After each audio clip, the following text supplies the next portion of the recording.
নমস্কার বন্ধুরা, পিয়ালি রান্নাঘরে নতুন একটা পর্ব দেখার জন্য স্বাগত জানিয়ে আজ বানাবো সকালে বা বিকেলের জলখাবার। তো চলো শুরু করি। প্রথমে 4টে লাল আলু আর একটা আলু আর 1 বাটি সোয়াবিন সিদ্ধ করে নেব।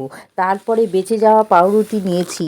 এবার 1 বাটি জল ফুটতে দিয়ে তাতে 1 চামচ নুন দিয়ে পাউরুটিগুলো আর হাফ বাটি সুজি দিয়ে নেড়ে নেড়ে শুকিয়ে ডোয়ের মতন হয়ে গেলে নামিয়ে ঠান্ডা করতে দেব।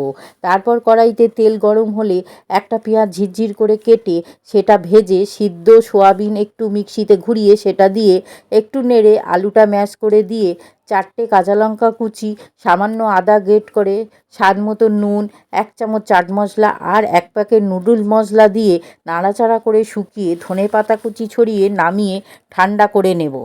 এবার ডোটা ভালো করে একটু মেখে দুটো ভাগ করে নেব, একটা ছোট একটা বড়।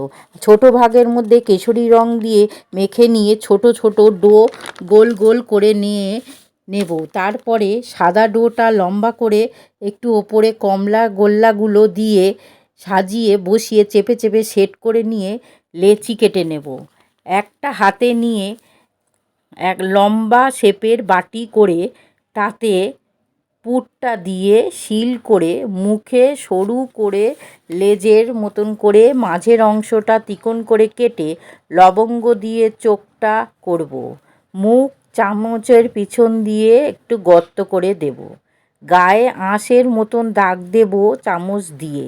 একইভাবে সবগুলো করে ফুটো থালায় একটু তেল মাখিয়ে মাছগুলো বসিয়ে ফুটন্ত জলের উপর থালাটা বসিয়ে ঢাকা দিয়ে 10 মিনিট পর মাছগুলো সিদ্ধ হয়ে গেছে, ফুলে উঠেছে।